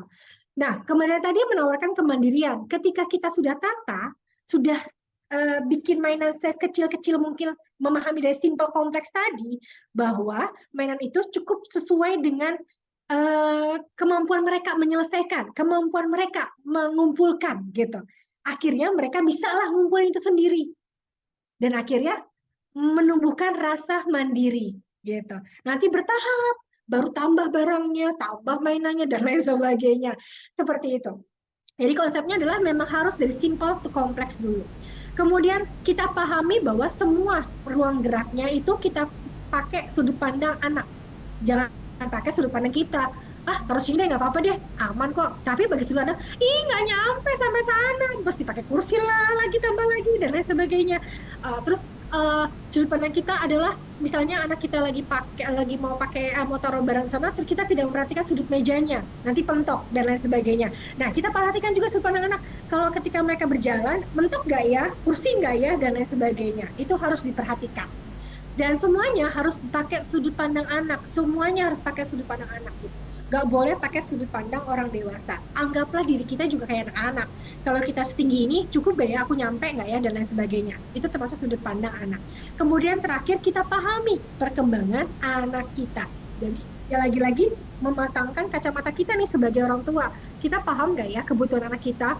Kayak misalnya anak kita lagi asik bergerak, tapi bergeraknya sedang asik lempar-lempar nih, lempar barang-barang kecil lah ke sana lah, ke sini lah. Nah, itu tanda salah satu adalah mereka sedang mematangkan kemampuan lengan mereka. Mereka sedang ingin melempar, kebutuhan mereka melempar, mematangkan kemampuan lengan mereka untuk menguatkan hal tersebut. Apa yang aku lakukan? Apa yang harus aku stimulasi? Nah, sudut pandang sudah kita jalani, sudut pandang anak. Oh, mereka mau lempar-lempar. Oke deh, lempar-lempar bola. Jangan lempar-lempar barang, atau jadi keterusan gitu ya. Kita pahami, oh kamu sedang menguatkan motorik lengannya ya. Yuk, ajak main keluar, kita main lempar bola, melempar di luar, lempar batu, atau lempar batu ke arah danau, ke arah sungai, panjang-panjang lemparan batu dan lain sebagainya. Main lempar gundu dan lain sebagainya. Itu termasuk kita memahami perkembangan anak kita. Gitu. dalam perkembangan anak ini kita pahami bahwa anak itu punya periode-periode sensitif dan punya punya milestone perkembangan sesuai dengan indikator perkembangan anak. Jadi teman-teman bisa cek di sana, oh kebutuhan anakku kayak gini, aku harus bagaimana ya gitu. Jadi semua harus mematangkan dari kemampuan sensori dan motornya. Jadi semua esensi tersebut adalah memastikan pahami bahwa ruang gerak anak itu yang memberikan keramahan anak itu bergerak. Tidak hanya memberikan anak itu kebebasan untuk bergerak sana kemari gitu ya, bebas jadi kemana-mana, tidak seperti itu, tapi juga harus punya panduannya. Oh, kamu boleh bergerak bebas di rumah nak. Nih, tenang nih, ibu udah siapin barang-barangnya di sini. Terus ini mejanya kecil-kecil dengan sesuai ukuran kamu. Tenang aja, di sini mainannya sesuai dengan ukuran kamu semua, tidak ada kabel melintang dan lain sebagainya. Tenang gitu, nyaman buat mereka gitu. Itu termasuk dalam memahami ruang gerak anak. Terus ketika memahami ruang gerak anak juga tidak berhubungan dengan ruangan, tapi berhubungan dengan kemampuan dia bergerak. Kita pahami tadi, oh anakku lagi sedang asik tendang-tendang nih, daripada tendang bantal, kita ajak tendang bola gitu kan. Oh anakku lagi asik lempar, lagi asik manjat-manjat. Nah, apa yang aku lakukan? Itu termasuk dalam memahami ruang gerak anak. Baik, dari semuanya ini mari kita brainstorming saja. Boleh tanya jawab, tapi juga boleh loh. Kira-kira Bunda sedang mengamati anak apa? Anak kita sedang asik main apa saat ini? Gitu.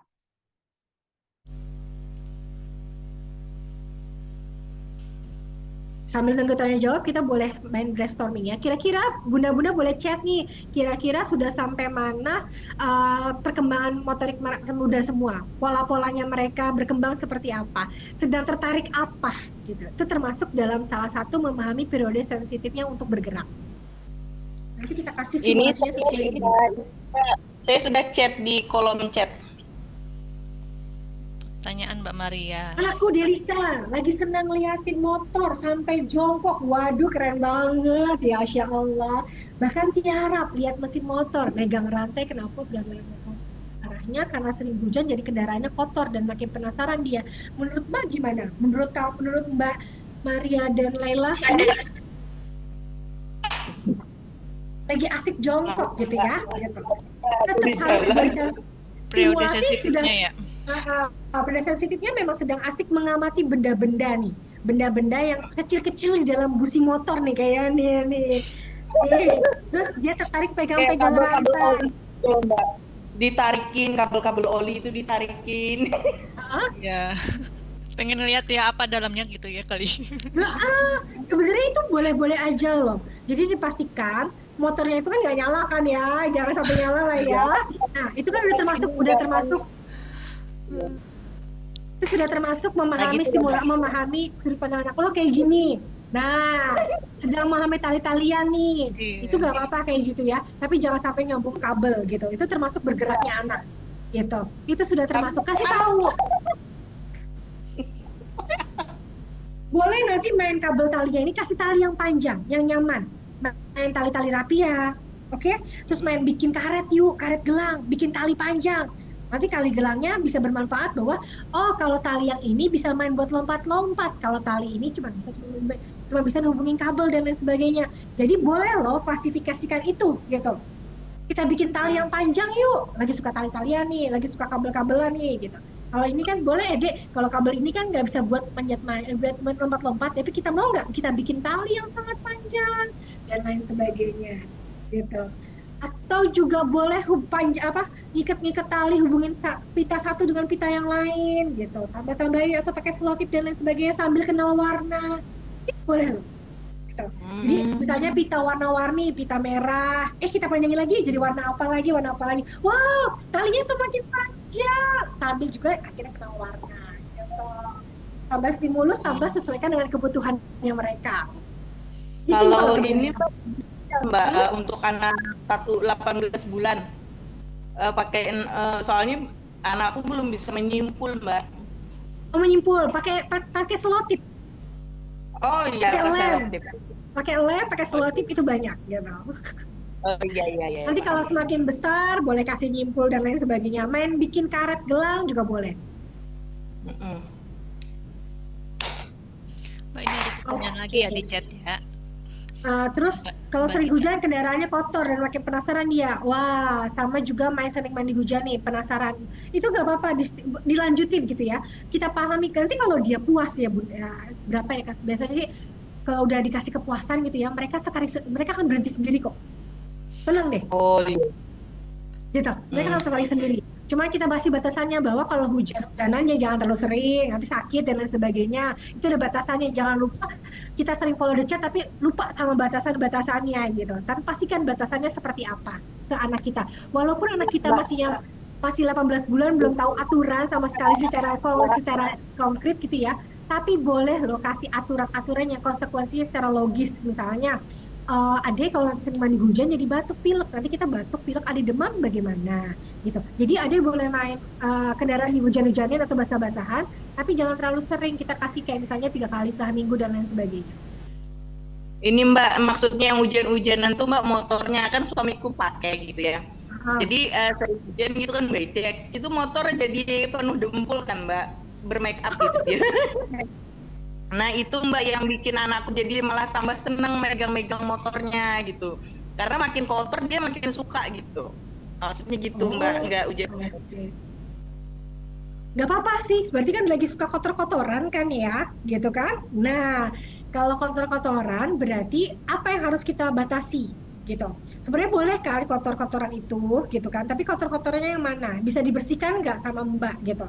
Kalau mau main kotor-kotoran boleh, kotor-kotoran yang mana yang baik, yang mana yang bisa dicuci, yang mana supaya budayanya nggak pusing nanti. Kalau ini bajunya kotor dan lain sebagainya bagaimana sih? Nah itu kita nggak pengen sampai sana gitu loh. Kita nggak pengen sampai banyak sampai ukurnya ya ini kamu kotornya kalau begini begini. Nah, gitu.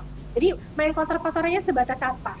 Jadi pastikan Bunda Maria dan Lela ini memastikan bahwa kotor-kotorannya itu bisa dicuci lagi, terus bisa dibersihkan badan anaknya, tidak memastikan bebas main kotor-kotoran sebebasnya dia tidak seperti itu juga. Gitu.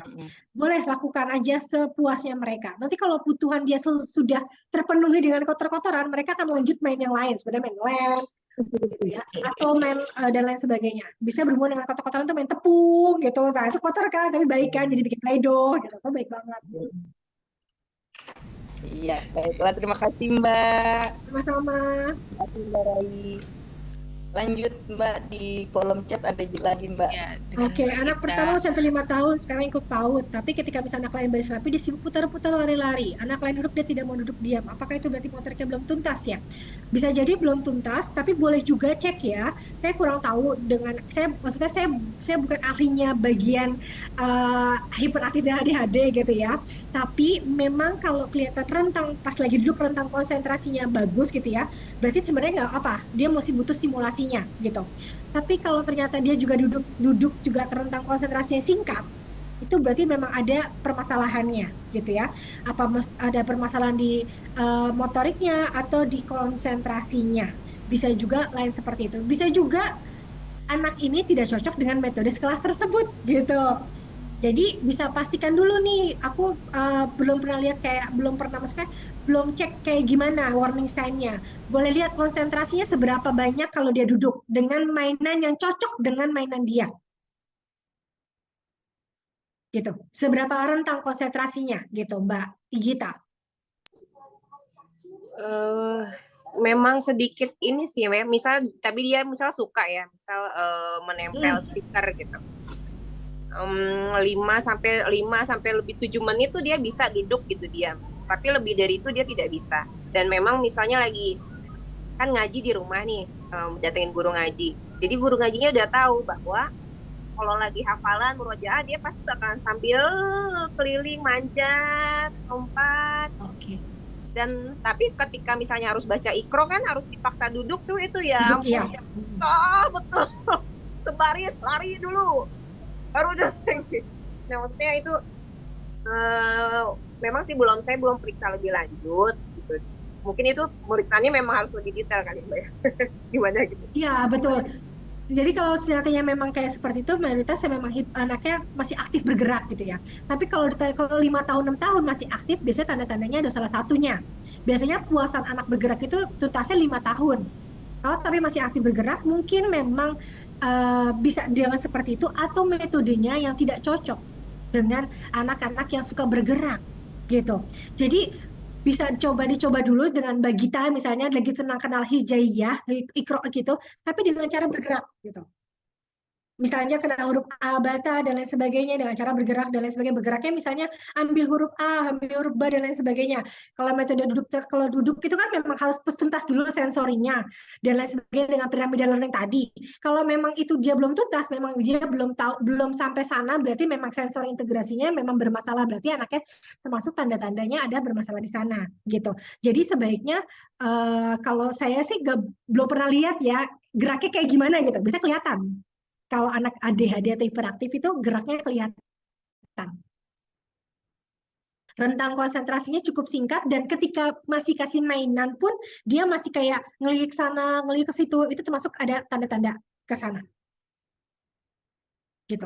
Coba kalau mau Mbak Gita boleh Kak, kalau Mbak Gita sedang asik main sama anak terus videoin gitu ya geraknya, terus videokan respon dia ketika dia berkomunikasi dan lain sebagainya. Kalau komunikasi jelas nggak Mbak sama anaknya? Misalnya kita kasih Kalau tahu ngobrol dia, nah, kalau ngobrol sudah sangat jelas sih dia. Karena sering dia senang juga kayak karena senang read aloud dari dulu, jadi dia senang bercerita gitu. Cuman memang nggak bisa benar-benar nggak bisa Ya, diem. Oke, berarti memang cuma hiperaktif aja. Coba dicek dulu, gitu.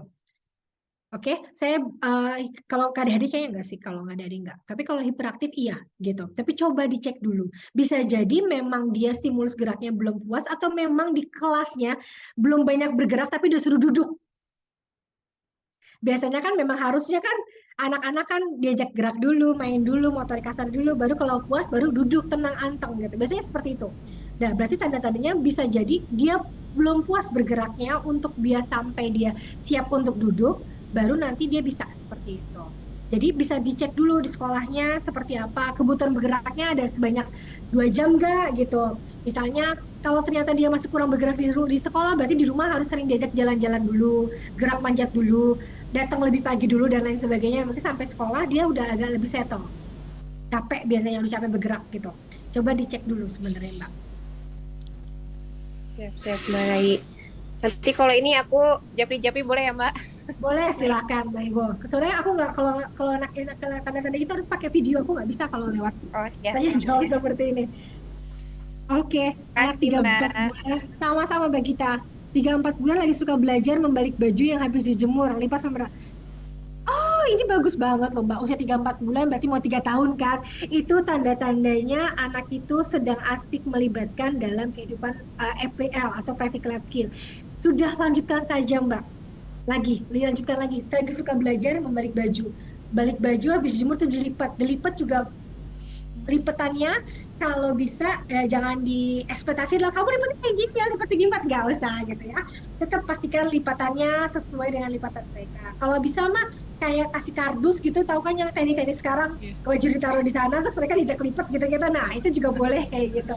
Atau bajunya pastikan ngelipat bajunya itu sesuai dengan bisa mudah dilipat, bukan perlu disetrika dulu gitu, nggak perlu.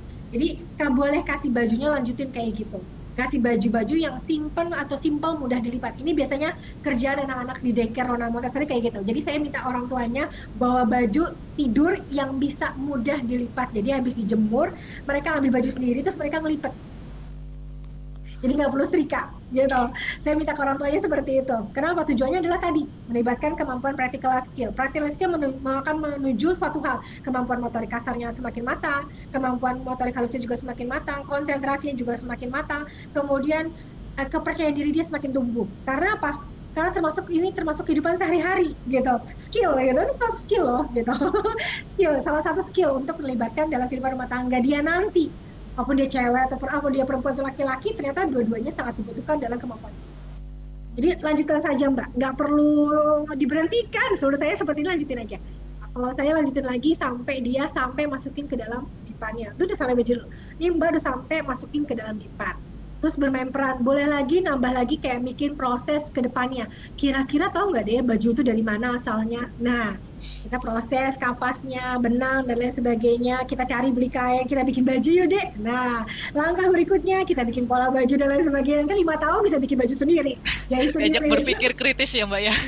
Iya, biasanya seperti itu. Kalau sama anak saya yang pertama tuh suka banget. Akhirnya usia 7 tahun, 8 tahun ini dia gambar baju, dia tujuannya adalah bikin baju sendiri. Dia udah belajar desain. Jadi kedepannya seperti itu.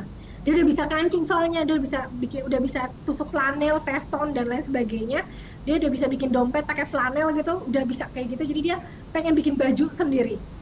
Karena dari awal udah suka gitu. Diajakin follow up listennya seperti itu. Jadi follow up-nya itu nggak perlu sampai sini berhenti, tapi kita lanjutin lagi kematangannya ke depannya seperti apa. Oke Mbak Sena, Iya. setengah 3:10, berarti sana setengah 4:10. Ini kita apa ya?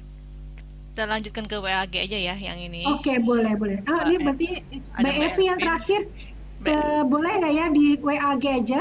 Karena saya juga jam 2:30. Iya. Ini sudah aku copy juga Ya, pertanyaannya yang di Zoom yang belum dibahas. Terima kasih kepada teman-teman semua yang sudah hadir di sini. Ini tadi sudah aku foto sih di tengah jalan. Ini udah berkurang lagi gitu. banyak ya. Jadi ini apa perlu foto aja ya sisanya ya. Kita boleh kalau yang banyak buka video. Kalau enggak tadi sih udah sih. Ada yang bisa buka video. Kita mau foto bareng.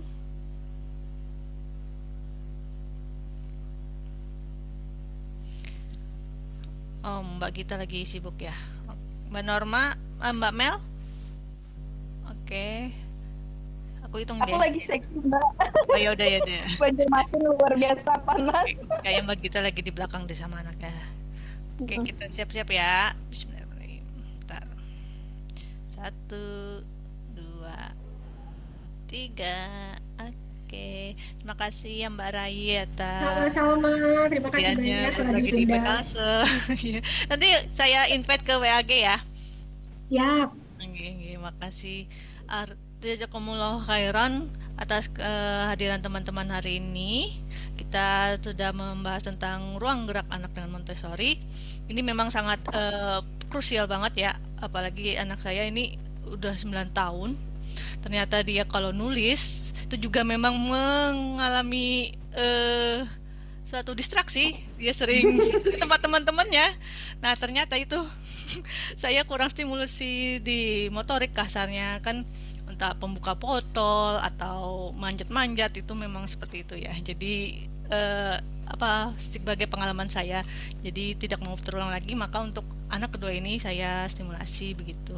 Alhamdulillah lumayan untuk menulis dan lain sebagainya, walaupun tulisannya nggak terlalu bagus ya, tapi pemegangan pensilnya pun sudah mulai bagus untuk yang anak bungsu ini ya. Kalau anak yang pertama ini memang agak kurang, jadi ya begitu nulis itu pensilnya tegak banget dah.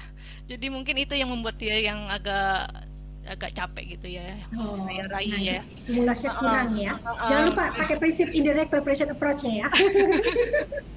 Iya. Terima kasih atas sarannya Mbak Rai. Oke teman-teman, terima kasih banyak. Assalamualaikum warahmatullahi wabarakatuh. Kita jumpa lagi di WAG nanti ya sisanya ya. Terima kasih. Saya Sama-sama. silakan.